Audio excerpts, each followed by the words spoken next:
how are you? There I am. How you doing? Hi, Let me, Dick hold on. Valentine. Oh, I'm well. Well, welcome to Gin and Juice TV, Okay, cool. Very, very good. Where are you located? Sydney, Australia. Okay, we have a show coming up there. I know, so keen for it. Yeah, it's gonna be good. Yeah, it's at the Metro, which I believe we played a long time ago, which I believe is a theater of sorts. Yeah. And yeah, we had a great show at the university last year, but now we're looking to take our game into the city and see what happens then. So the Metro, I believe, is one of the oldest theaters, and it's such a beautiful venue. I love that venue. There's so many amazing bands and gigs that come and perform there, so it's definitely going to be a wild show. Thank you for saying so. I believe that too. We're I think it's show number two for us, so we won't be as tired as we would have been for show number three. Yeah, yeah, for sure. And you won't be as jet lagged as well. Oh, we'll be jet lagged the whole time, but Yeah. yeah, we have ways of getting around it. All right. Well, for those who don't know, could you kindly introduce yourself in your words? Okay. Well, I go by the name Dick Valentine. I'm in the band Electric Six. We've been going now for close to 30 years. We have 17 albums. This is our fifth time in Australia. Each time it gets better and better, but for some reason there was like a 15-year gap. I can't explain that, but all I know is I'm really, really happy to be coming back year after year, and I'm you know the way the election goes in our country, I might be seeking political asylum soon. So I want to meet as many Australians as possible before for on this tour, and look to make myself available. Tell me about the name Dick Valentine. Where did that come from? It's something I thought of in like a millisecond. I don't know. I remember I had another stage name before that, and I didn't like it, and I just said I need a new name, and this one came to me, and I have no idea what it means. Okay, and so you're the front man of Detroit's most influential band ever, Electric Six. You know, your sound and your style is so crazy. It's wild. It's so unique. And not only is your sound unique, you know, your visuals, they go hand in hand. They kind of tie in together. Where did the influence and the inspiration for the actual sound come about? Because there wasn't anything like that at that time. Well, we were, there were many people in the band, and I kind of came from like a sort of new wavy pop synth kind of those were the bands I was into, and then our guitar players were um, well into like AC/DC and Kiss and Black Sabbath and stuff. So it's kind of like I wrote songs that might have worked for Depeche Mode, and then they just put guitars all over them, and that's how it worked. Yeah. And then you guys became worldwide phenomenons in the early thousands with your tracks Danger, High Voltage, and Gay Bar. Did you guys ever anticipate the success of those tracks and that album Fire? Not at all. I mean, I'm speaking for myself. No, the fact that I'm still doing this for a living, or that that even happened in 2003, I did not see it coming at all. But once it did happen, once we were on your television, on your radio, we definitely had a will to keep going, and that's why we put out so many albums and just not have not stopped touring since. Yeah. And then between those albums as well, you also work on solo records and projects yourself. What's Yeah, it like straying away from the band? Do you have any like a preference? Do you like doing solo stuff or do you like working together with the group? I mean, I like being in the band a lot. A couple of those guys, we've been together for 21 years, and I think we make really good music together. That said, it is nice doing solo records, just kind of going in there and having final say on everything and doing everything my way. So yeah, I like being able to do both. Yeah, for sure. And what do you think is a recipe for a perfect electric six track? I just try to be entertaining. I try not to be phenomenally boring anytime I write a song. So that's really that would be the flour in my cake. And then if you're talking like eggs and butter, that would just be make sure it's catchy. And I know we brushed on about this in the beginning, but yes, you're about to embark on your Australian tour again. And each time you come here, you know, I think it's like sold out every time, right? Well, I don't think every show is sold out now, but yes, last year every show was sold out by the time we got there. So we still have a month to sell some more tickets. I think half the Yeah. shows are out now. So The that's last why I saw there was a lot. that's why I'm So doing these interviews is to get that final push. If if you're sitting at home and you have some disposable income and you're listening to this now and you're thinking I need to put this money somewhere, I'm telling you it's a great investment. You're going to get about 20 to 25 songs. We're going to come out and meet you, pour a few back with you after the show, sell you a copy of Electric Six, and just provide you with some memories that are going to last at least a month. I love it. And what's your favorite thing about touring Australia? Oh, Australia. I do like uh, the people. I think start there. The Australian people are the kindest, most gentle, loving people I've ever met. So just when you need to feel loved in return, you go to Australia. We're on planes quite a bit, and we're in Virgin Australia lounges eating free eggs in the morning, and that's pretty much the routine. But it's a great routine. Yeah, cool. Have you ever partaked in any Aussie traditions like the Shoey? Come now, the what? The what? Have you ever heard? I can't believe it. When I'm in Sydney, we're gonna do it together. So you get your shoe and you pour the alcohol in the shoe and then you kind of drink it from the shoe. Oh, a shoey. Like you call it a shoey, like Bluey. Yeah, So when Bluey grows up, she'll do a shoey. pretty much. Yeah. Yeah, that's okay. I've never done a shoey. I don't know. I mean, this could be the year, sure. If you walk me through it, I will. That's the first I'm hearing of it. To be honest. Wow.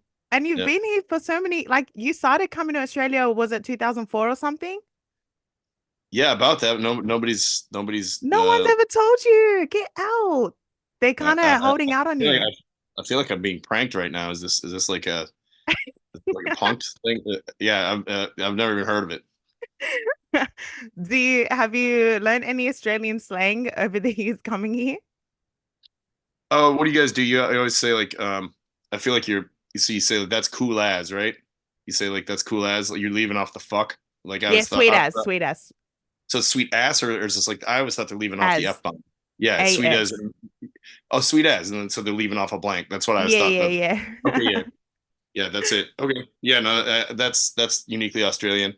Um Bogan, we don't Bogan's uniquely Australian. You don't hear that anywhere else. Yeah, those are the two that come to mind. I want to play top three of all time. Top three of all time. Okay, go ahead. All right. So tell me your top three records or albums of all time. Oh, well, Electric Six, fire because it pays my mortgage. Let's go with Rhythm as a Dancer by Snap, and then yeah, anything by Air Supply. Okay, dope. And top three bands or artists of all time? Air Supply, Depeche Mode, and uh, number three, Ed Stein and the Marlins. I think. Yep. Top three food? Let's go with pie. Any Let's go particular pie? with any type of pie. Okay. Like like a savory pie, a sweet pie. Let's go with bamboo shoots, and then we'll go with baby corn. Bamboo shoots. That's random. I love it. Oh, sure, yeah. Where do you eat that from? Like, where do you get it from? No, What country? I was looking at this pillow that says bamboo. You're Uh, so funny. that's all. I'm on the spot here. That's crazy. All right, tell me your top three drinks of all time. Sure.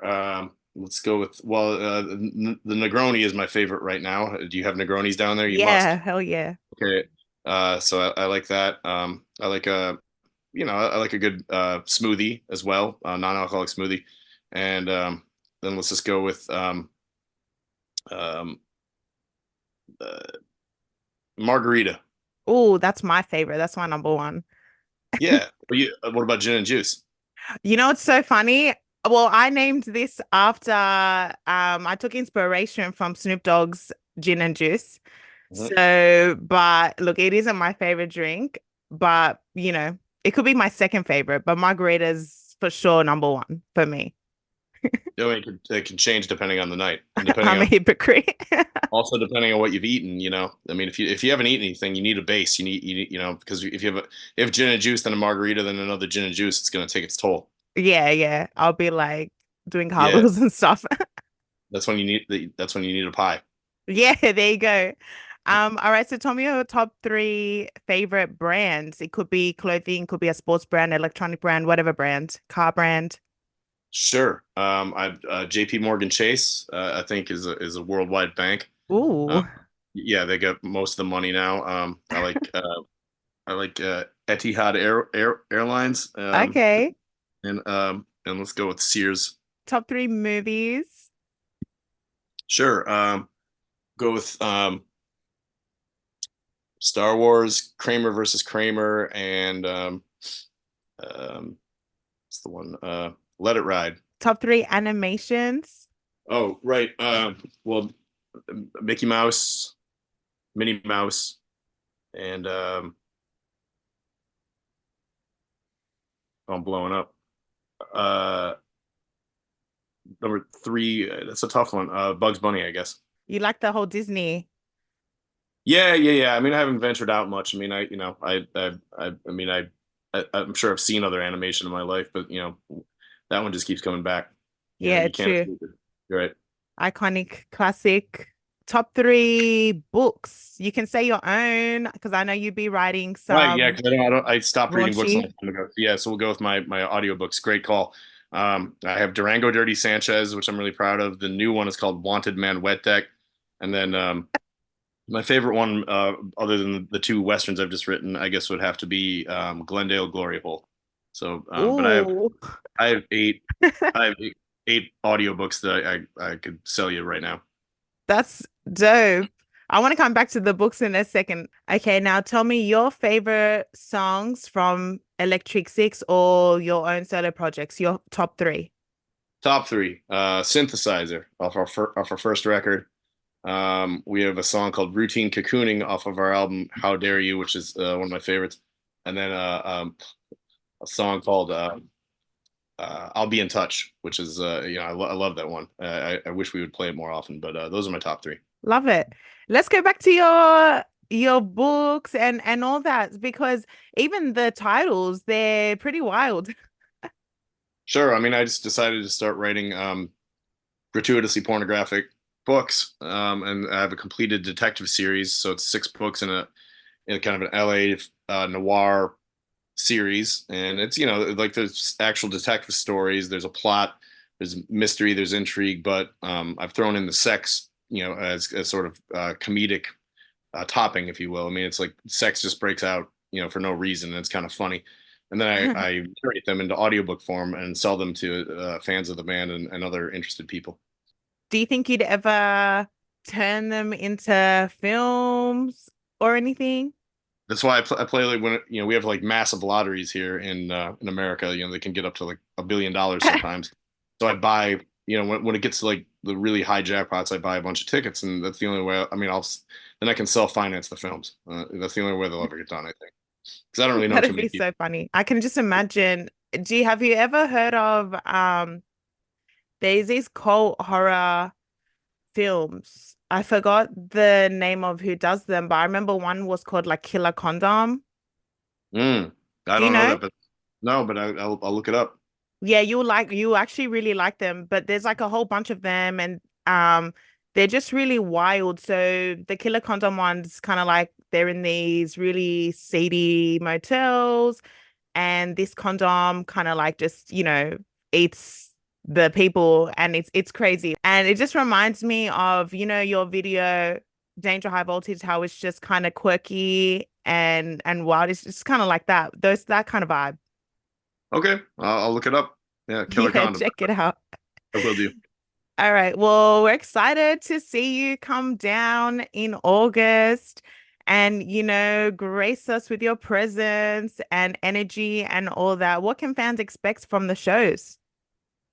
I mean, at the end of the day, we're a rock and roll band. We have 17 albums worth of songs to cull from, and we've been touring for a long time now, so we know what we're doing. We just put on a basic, like we're a bar band that you might see at your local pub, but we actually play bigger rooms. So that's kind of it. There's no real major stage show. We kind of look like your uncles at this point, your drunk uncles, and we're just up, we're definitely a good band to drink to and have fun to, and family friendly as well. So you bring the whole family out, I think, Yeah. and everyone's gonna have a good time. I love it. Thank you so much, Dick Valentine, for taking your time with me and all that. I'm really keen to see you guys at the Sydney show. I'll be there. Yeah, it's a deal. Okay, thanks a lot. Thanks for promoting the show. Thank you. Bye. Bye bye.